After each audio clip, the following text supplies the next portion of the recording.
So I just finished Hyper Light Drifter for the Nintendo Switch, and I'm like...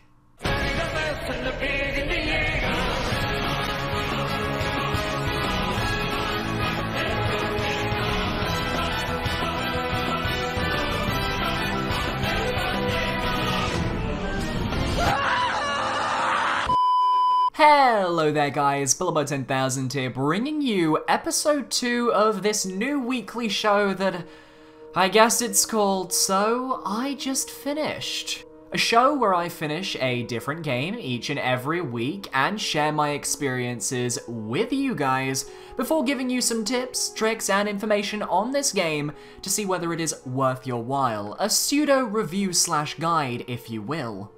But before we get into today's episode, I want to give a massive thank you to everyone who tuned in for last week's episode where we tackled Xenoblade Chronicles 2.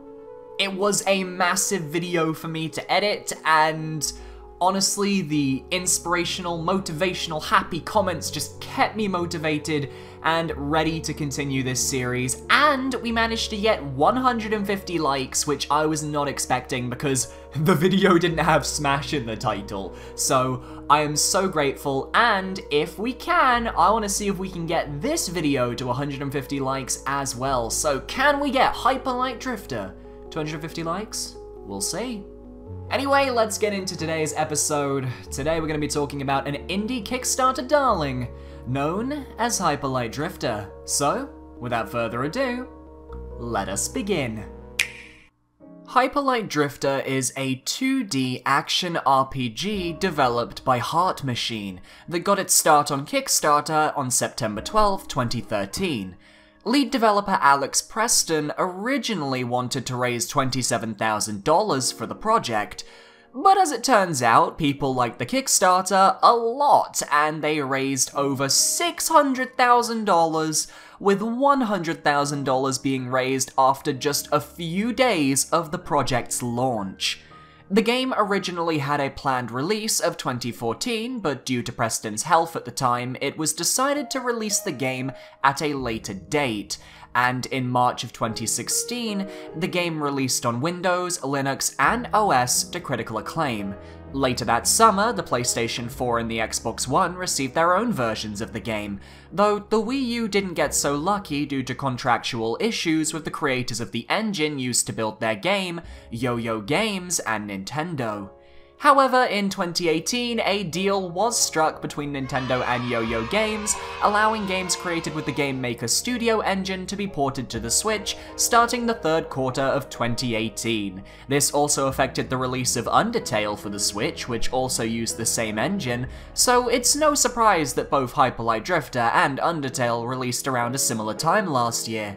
And on September the 6th, Hyper Light Drifter Special Edition launched on the Switch with exclusive content that was only available on the platform.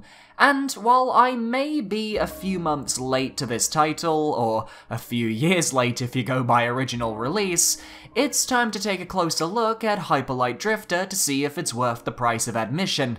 If you couldn't guess, I'll be playing the Nintendo Switch edition of the game. So let's do this. Hyper Light Drifter takes place in a post-apocalyptic world, where it is very clear from the very appearance of the land that something cataclysmic has taken place. We are treated to a visual feast of imagery, but the basic lore is quite simple. The 4 races of the world discovered a power source, and using 4 pillars in the 4 cardinal directions of north, west, east, and south, got one ugly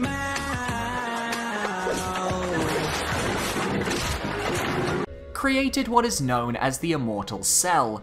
However, something went horribly wrong, and after an explosion rocks the land, everything is decimated. The sky turns to red, corpses litter the ground, civilization is ruined, and from the rubble 4 massive titans appear, threatening the survivors of the blast.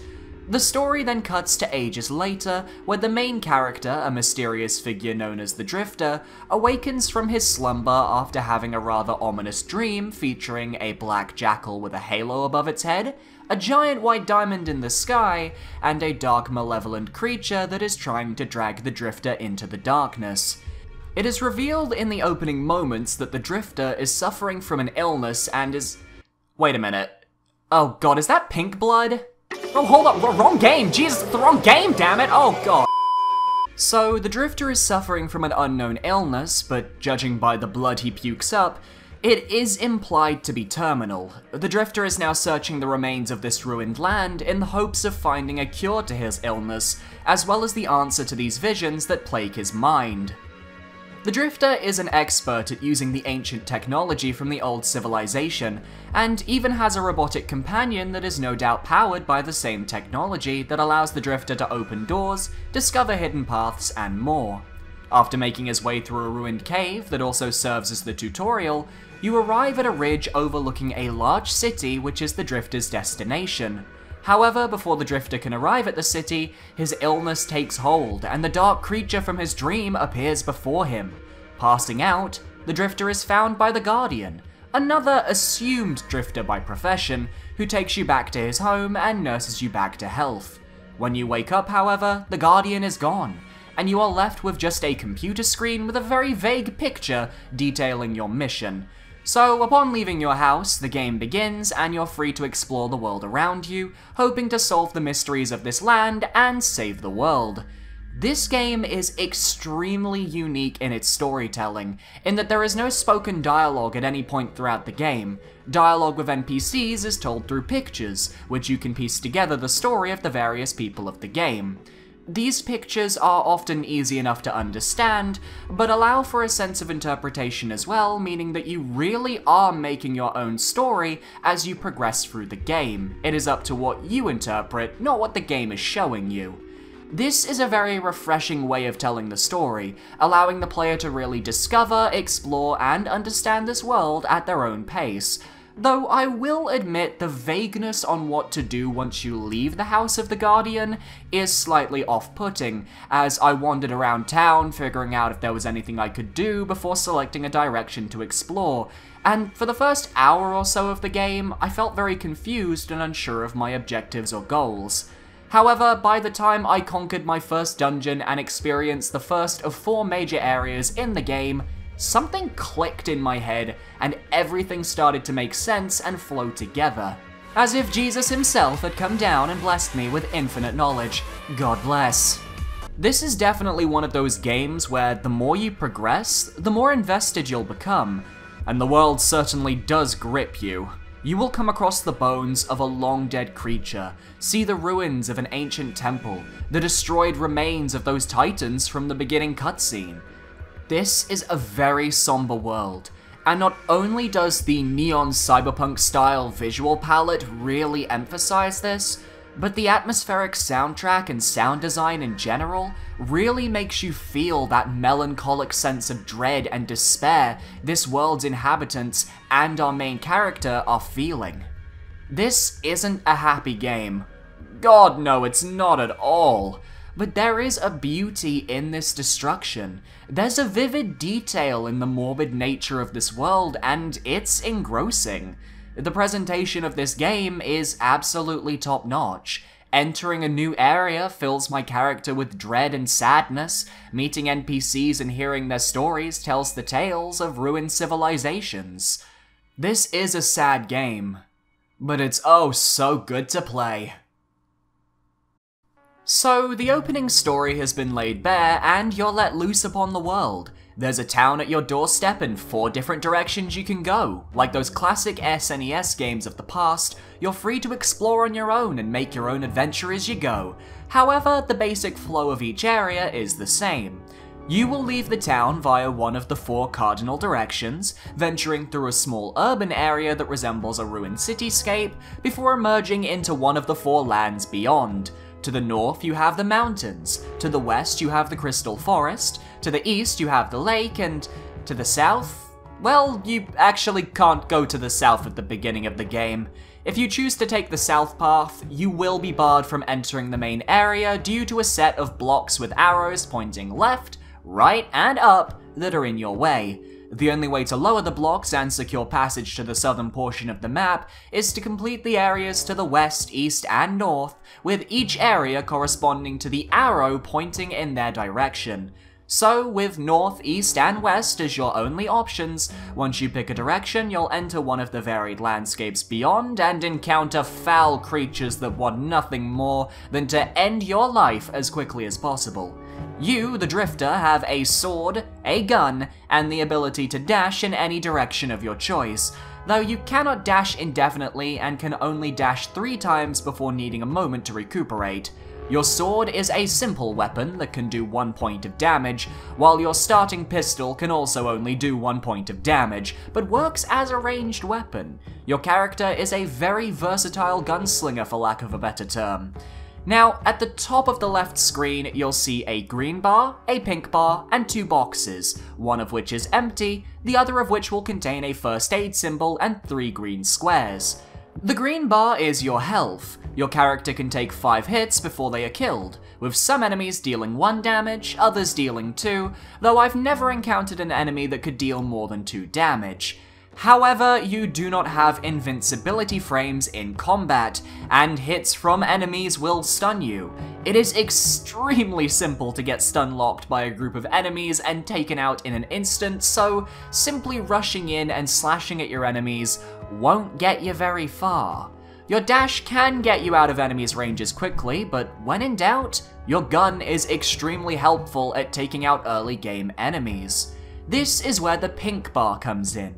The pink bar represents your bullets. At the start of the game, you'll have 6 bullets in a basic pistol, which you can aim by holding down ZL and can be fired with ZR. However, for normal enemy attacks, I found it much easier to not aim with ZL, as if you're facing directly at an enemy, when firing your gun, the shot often homes in on the enemy that is in front of you. The gun does take some getting used to, but works wonders and helps you immensely in combat once you understand how to use it. However, as mentioned, you only have 6 bullets, and you can't find ammo boxes out in the wild. So how do you replenish your bullets then? Well, every time you hit an enemy with your sword, you replenish 1 bullet on your ammo bar. This means that you need to be adept at both close range and long range combat in order to survive. The basic green gremlin enemies you encounter in every area are susceptible to a 3-swing combo before they can even get a first attack in, but there are more bulky enemies in later areas where using your guns can make the fight a lot easier. Some enemies simply aren't that fun to fight close range. With this system in place, you're often forced to be more aggressive in your approach to enemies in order to keep your gun loaded, and aggression in this game can get you very far in the opening hours. It's worth noting that you will always remain at 5 HP for the entire game, so learning to dodge enemy attacks is vital, as you'll be just as fragile in the late game as you are in the early game, the only exception being the new guns and upgrades you can get along the way, but more on that later. But by far, the best way to avoid enemy attacks is by using the environment to your advantage. There will be places where you can take cover from enemy onslaughts, traps that you can have your enemies trigger to take them out quickly, and distance is your friend. Make that distance, keep that distance, rush in when you need bullets, and don't get greedy. God damn it! So the empty box next to your health and ammo is for an item that you can purchase later on in the game. However, the first aid box is just that, your amount of first aid kits. The green squares show how many kits you have, specifically the amount of filled green boxes. If a box is empty, it means you have space for another medkit, and these are pretty easy to find across the overworld as long as you look out for the distinct green of the first aid symbol. If you pick up a first aid kit and you are full on medkits though, it will act instead as a full refill of your life bar, so keep that in mind and try not to waste medkits. Now, every major location in the world will have at least 2 NPCs that you can talk to, both of which will give you vital information. One will tell you about the area boss, and can normally be found on the main path. But if you go off the beaten path, you can also find story NPCs that explain what the evil of each area is, and the horrors that they have had to endure. And let me tell you, the evils in this land aren't the sort to shy away from blood and gore. You will see your fair share of violence, death, and tragedy while exploring this land, and as if the lake of dead corpses from the opening wasn't an indicator of this horror already, oh boy. The story NPCs are optional to encounter, but I'd seek them out as their dialogue pictures are quite interesting and eye-catching and— Wait, what? Beyond these NPCs, you'll also encounter the Guardian once in each area on your travels. Prior to finding him, you'll see the Jackal with the halo from the opening cutscenes walk off in a direction on the map. Follow the Jackal and you'll find the Guardian doing what he does best, protecting the lands from dangerous creatures and looking good while doing so. Every time you meet with the Guardian, he'll mark some spots on your map which detail the locations of important places you need to go in order to complete the area you are in. During your first meeting with the Guardian at whichever location you choose to go to first, you'll also get a short discussion revealing that he is also searching for the white diamond that the Drifter has been seeing in his dreams, but was stopped by a centipede-like creature that is eerily similar to the dark creature you keep seeing on your own adventure. Now, the locations the Guardian marks on your map give you a vague idea on where you need to go, but your main objective is to seek out collectibles known as modules. These are dark blue diamonds embedded within the ground with a pink outline and a handle in the center. By pulling the handle of a module, you'll activate its power. There are 8 modules per quadrant of the world, however you only need to activate 4 modules in each area of the game to finish the story. The first 3 or 4 modules in an area will be pretty easy to find, often found at the end of dungeons or pathways, the sort of locations you'd expect to find a main collectible. However, the rest of the modules in each area are often more well hidden, down secret paths, locked doors, or stuck behind blocks that require you to beat the area boss in order to proceed. On top of these hidden modules, you will often find doorways within the environment that cannot be opened unless a certain amount of that area's modules have been raised. The most common form of door being a 3-module door, though each area also has a special 8-module door that can only be opened after finding all of the modules in an area, often home to new gear and special collectibles.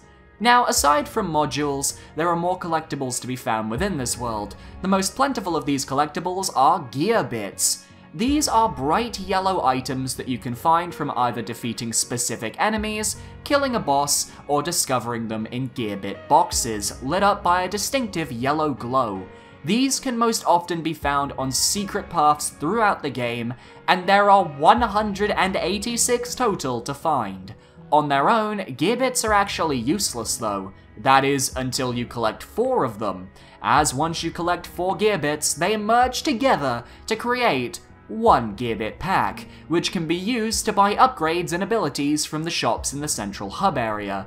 That makes these collectibles invaluable, as they are your only source of upgrades for the entire game.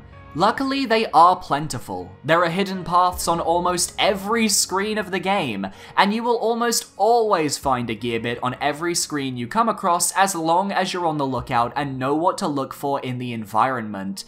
Collect as many of these items as you can, and get to the spending back in Central Town. Now, as for the other collectibles in the game, they are less plentiful than modules or gear bits, but serve an important purpose nevertheless. Firstly, you have keys. Keys are items that can be found on shadow corpses, often hidden behind secret areas and challenges in the world. There are 4 keys per area, and you'll often come across doors that require a certain amount of keys to progress, though each of these areas are optional to explore. This includes the door that allows you to access the Nintendo Switch's exclusive content, so make sure to prioritize finding at least 6 keys when you can, though some keys will require you to purchase certain dash upgrades to make the journey to reach them easier, and some can only be found behind other key doors. Now, by far the most interesting secret of the game are the monoliths. Monoliths are large tablets that you can find in the overworld by exploring secret paths. There are 4 monoliths per area of the game, the same as keys, but their purpose is a little more mysterious at first. When you discover the monolith, a creature known as a librarian will briefly appear and reveal ancient text, which, when deciphered, reveals more about the lore of the game. Now, you can't decipher the text in-game, but the Hyperlight Drifter wiki has a page on the monoliths, which includes all the translated text for you to enjoy, though I'd recommend looking at this page after completing the game, as it does spoil the entire story for you. You can find a link to this page in the description below. Now, monoliths on their own are interesting, but hidden somewhere in the game is the Monolith Temple, a location with 16 different monoliths that only activate as you activate other monoliths in other areas of the game. Finding this place was a highlight of my playthrough. As to get there, well, I'll let you figure that one out. Once you find the temple though, you'll unlock a teleport between there and the main town, so you don't have to take the long way around each time you need to head back there. Just make sure to return to the temple after activating all 16 monoliths around the world for a good time. The last important collectibles you need to take note of are outfits and guns. You don't purchase new outfits or guns like other titles. No, you find these items in the wild. You'll receive a new gun after every major boss battle you complete, excluding the southern area. You also receive a new weapon for clearing the Switch exclusive tower climb area. The last 3 guns can be found behind challenges through the 8 module doors in the east, west, and south. Though it's worth noting that the new gun behind the western 8 module door is a completely new gun brought in for the Switch version of the game. Guns have different strengths, weaknesses, and ammo sizes. For example, your pistol recharges a bullet every 1 hit, but if a gun has a larger ammo size, it'll take more hits to recharge. Just try out all the different guns and find out what works for you. Oh, hello there! Now, outfits are similar to keys in that you'll find them on corpses for the most part, and each outfit comes with its own unique buff. For example, defeating the new optional boss from the Switch's exclusive area gives you access to an outfit that gives your companion the ability to ping when near secret items or areas. You can also mix and match your outfits, as you have the cape, the sword, and your companion to customize. But you only need one part of each outfit to actually receive a benefit. So you could have a different cape, sword, and companion equipped, but get the status buffs of all 3 outfit sets they come from. However, the game does not tell you what the outfits do. In my playthrough, I was unaware of what each outfit did for the player, and I'd recommend checking out the outfit guide on the wiki to ensure you know what each outfit does, links below.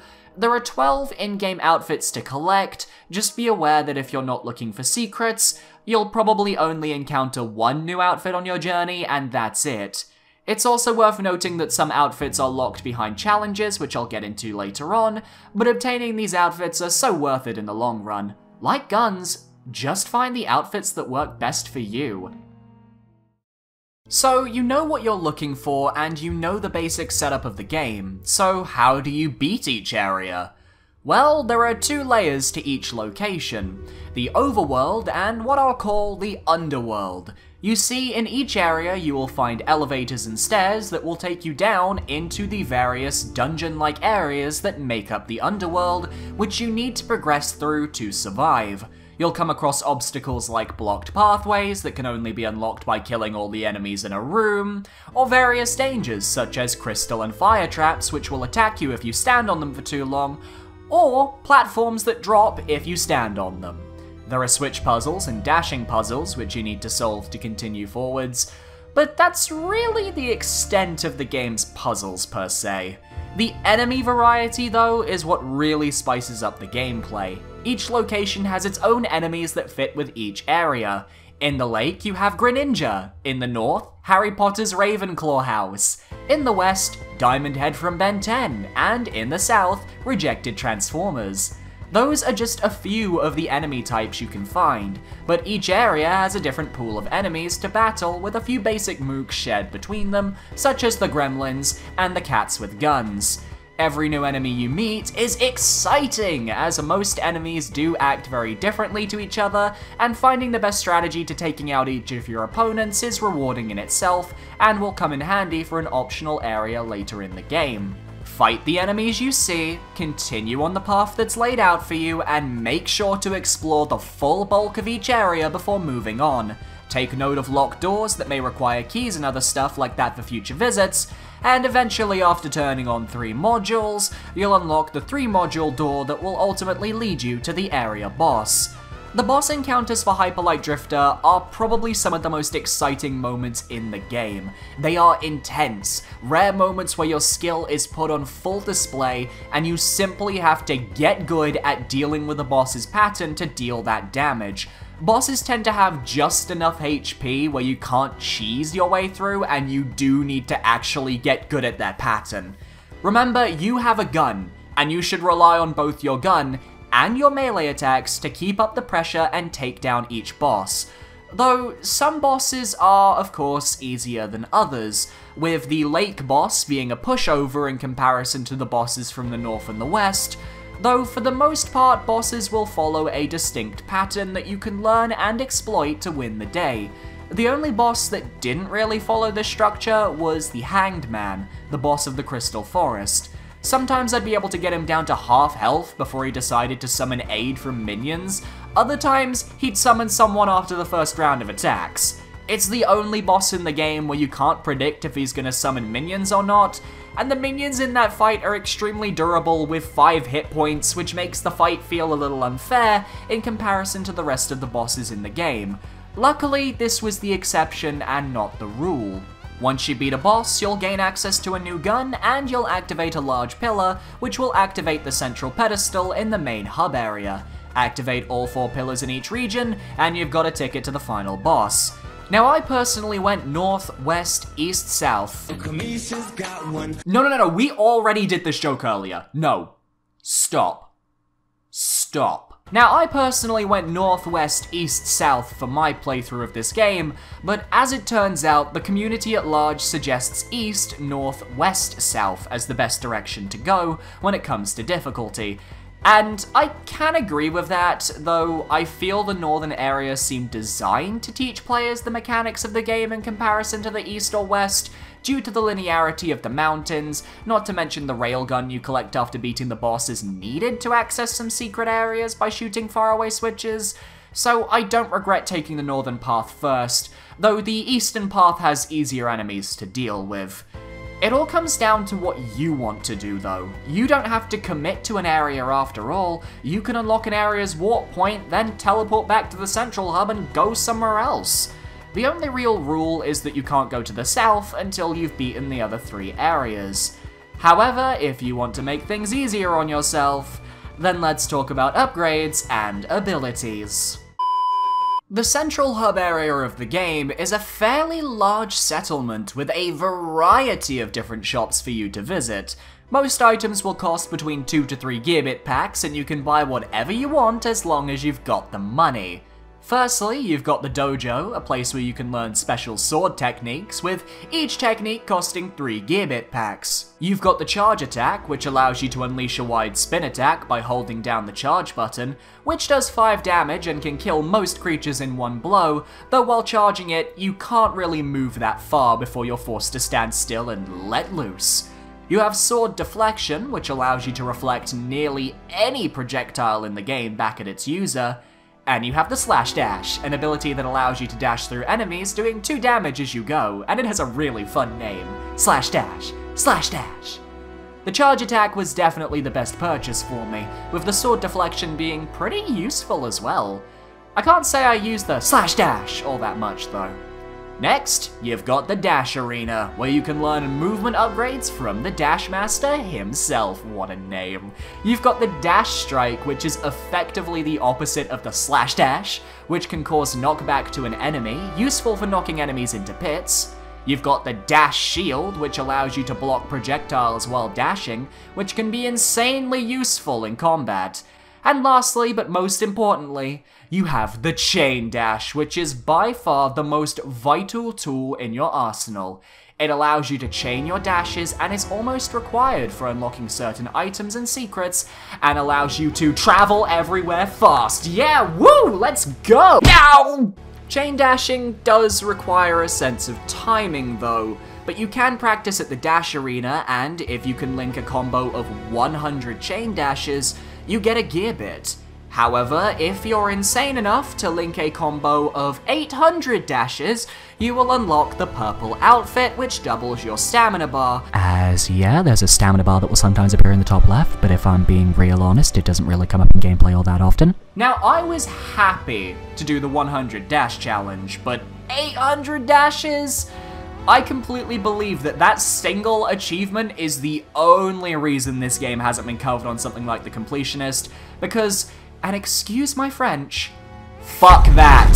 So after the dash arena, you have the tech shop, where you can purchase a grenade known as a roly-poly for 2 gear bit packs, which rolls along the ground and does 3 damage to anything in the blast radius. You can then buy a second grenade for 3 gear bit packs, and for crowded rooms, these grenades are useful. The problem? They take 70 seconds to recharge after being used, meaning they're not something to heavily rely on in battle. They're more like last-minute saves, or just a way of weakening enemies initially. At the weapon shop, you can buy ammo upgrades for the 6 weapons that were part of the core game for Hyperlight Drifter, though it's worth noting that the 2 exclusive weapons to the Switch don't have any ammo upgrade capacity. And lastly, at the apothecary, you can purchase up to 2 extra slots for carrying health kits, which maxes out at 5. Now, there are a few optional things to do in the town. Firstly, after conquering the north and west areas, you gain access to a soccer field where you can play a round of soccer with your opponent, gaining a gear bit and an achievement if you win. It was pretty intense for me, and the match came down to a literal match point. Still a chance here. It's Willingham. Into the box. Willingham shoots. Goal! That was magic. This is history in the making. Sweet dreams. Nighty night. Willingham tucks it in and puts the championship to bed. Secondly, after collecting 12 keys, you can gain access to the Horde Arena, a special location that acts as an underground fighting arena minigame. You will have a choice of 4 different arenas that you can fight in, where your goal is to survive 10 waves of enemies. Each of the arenas is based off of an area in the game, and if you beat all 4 arenas and complete 10 waves in each, you will gain access to a special 5th arena that contains a hodgepodge of all the enemies. Beat this and you get the black outfit, which, while it doesn't give you any buffs, it does make normal melee attacks cause more extreme death animations, and is a cosmetic buff for your character. Thirdly, and lastly, by collecting 6 keys, you can gain access to the Switch-exclusive Tower Climb area, which consists of a weird Lost Woods-style entry area, followed by a moderately challenging level where the aim is to beat all the enemies and keep climbing to the top of the tower. This isn't a hard level as long as you've got a few upgrades, and can be completed in less than 10 minutes if you have any skill at this game, which will get you the throwing sword weapon. However, the real challenge comes from the optional boss you can fight at the end, which was a major test of skill and endurance. But if you take your time and attack only when you need to, as opposed to just running in like a madman, you'll be fine. That being said, I don't know whether this small bit of exclusive content is worth a repurchase if you've played this game on another platform. It really comes down to what you guys want from the game, but had I purchased this game on another platform, this content wouldn't convince me to purchase this game again. Warning, I am about to discuss the final level and ending of the game. If you do not want to be spoiled, skip to the time on screen now to get to my tips and tricks about this game. So, you've activated 3 pillars, and finally, you are able to enter the southern Barren Hills. Only, things are very different when you arrive. The moment you enter, you will come face to face with the Guardian, clearly on his last legs. He looks you in the eye and tells you his story. He lost his family to the very same illness that is not only claiming your life, but his as well. He's more far gone than you. He's on the exact same journey as you, hoping for a cure. But after explaining this, he slumps down and passes away. At least he gets to be with his family in the end of the day.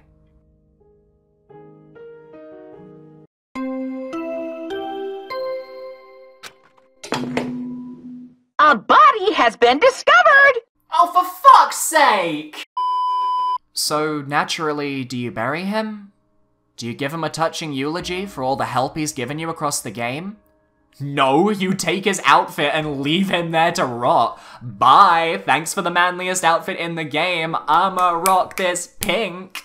In all seriousness though, his outfit does increase your stamina recovery rate, so it's pretty useful and I would recommend it. So, after saying your farewells to the Guardian, you make it to the southern portion of the map where it's revealed that you won't be fighting a single boss, oh no. There's actually a group, almost like a mercenary band, controlling a large factory just beneath the earth. This factory is implied to be where all of the monsters from the game have been coming from, as you find test tubes filled with these creatures, among other more horrific pieces of the puzzle. It's heavily implied that this is where the 4 Titans were created, and compared to the rest of the world, this biolab is in much better shape than other locations we've been to.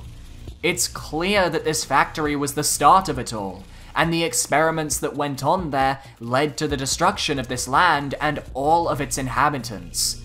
You battle through this factory, defeating all 4 bosses that reside there, until you raise the final pillar. Upon returning to Central Town, you discover that the platform in the center of the town is now activated, a lift that takes you down into a ruined area known as the Abyss.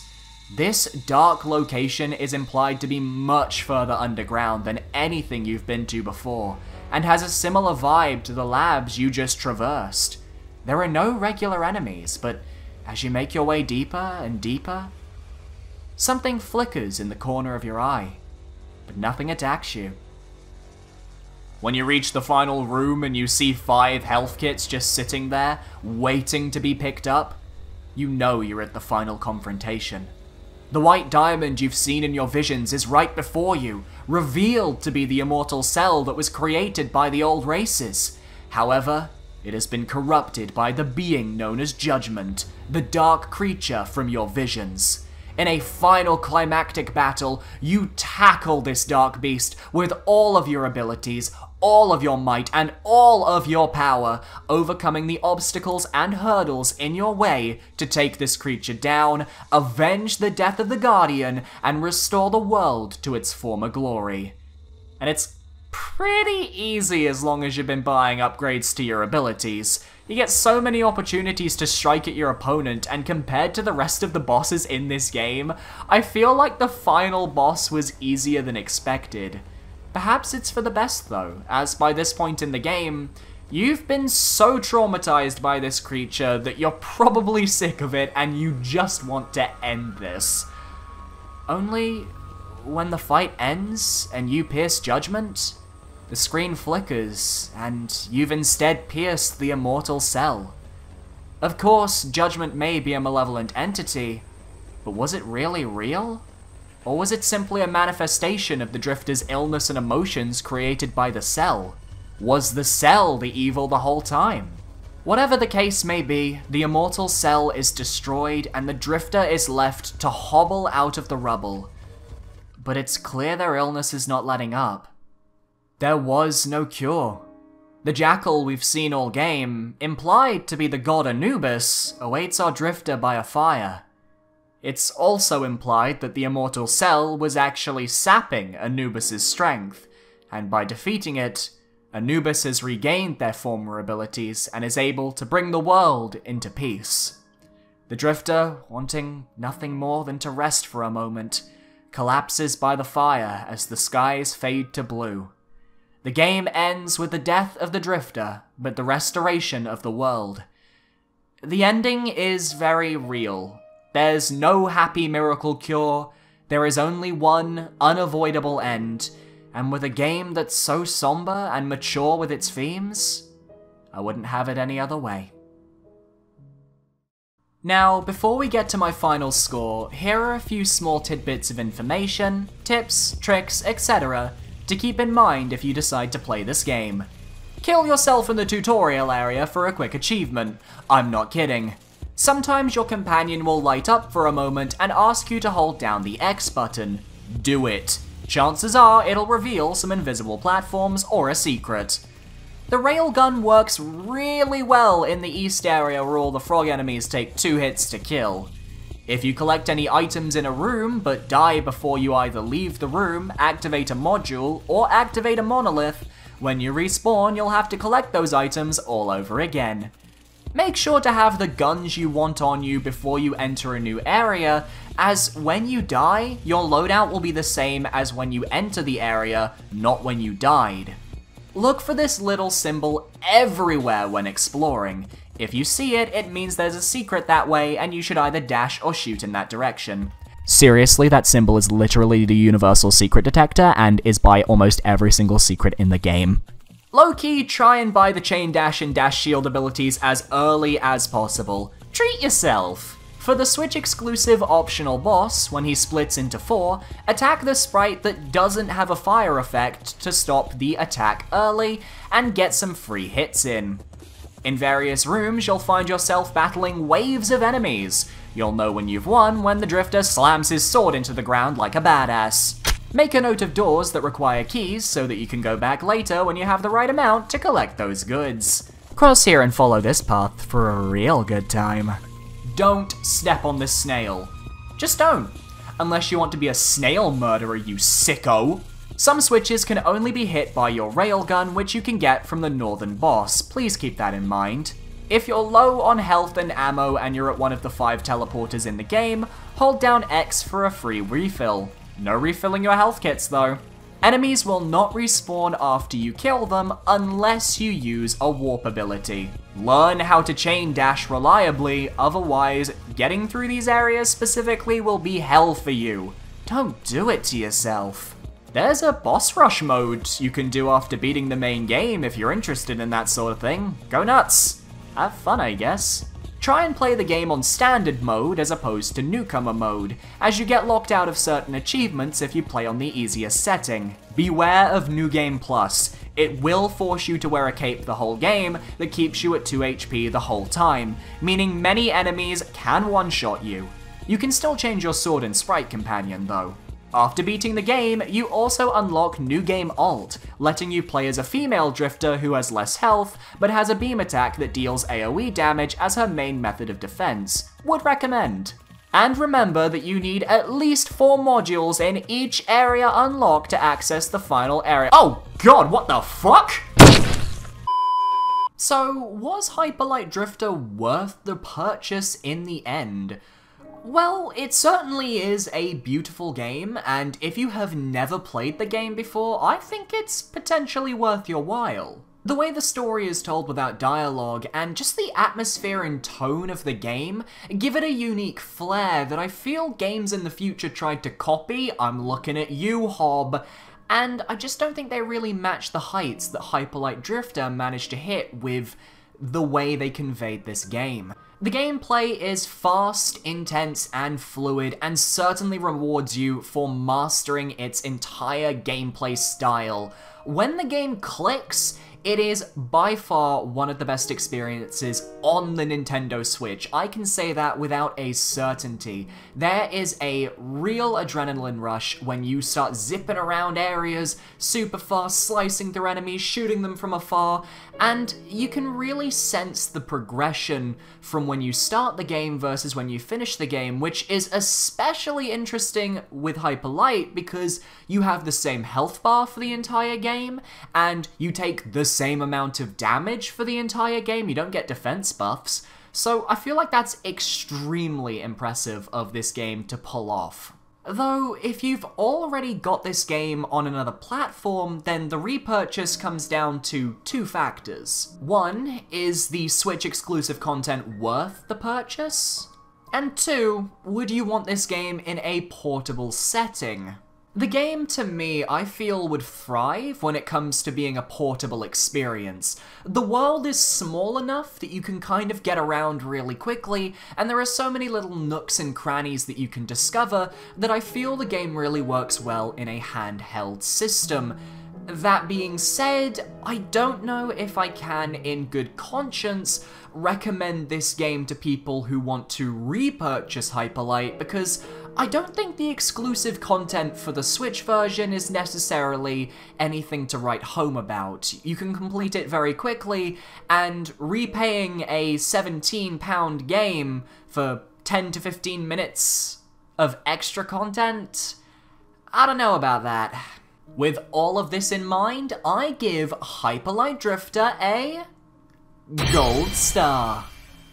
I absolutely loved my time with this game, but personally I think the game is a little bit overpriced for what it is. I paid $17.99 for this game when it kind of felt more like a $10.99, $12.99 sort of experience. When there are games like Undertale and Hollow Knight on the Switch as well that offer a lot more overall gameplay for a lot less money, I don't know, I just can't really recommend Hyper Light Drifter, at least immediately, if you can only buy one game. If you can buy multiple games, then I would highly recommend Hyper Light, but if you can only buy one game, I mean, there are others out there that are gonna last you a lot longer. That being said, this game is fabulous. I loved this game, and I loved my time with it. The soundtrack is atmospheric. There is a massive range of collectibles to collect, a large overworld to explore with beautiful sprite work woven in, and brilliant battles to be had. The gameplay is top-notch and feels so fun to pull off. This is a game I can recommend. If you want to pick up Hyper Light Drifter, I recommend you give it a go.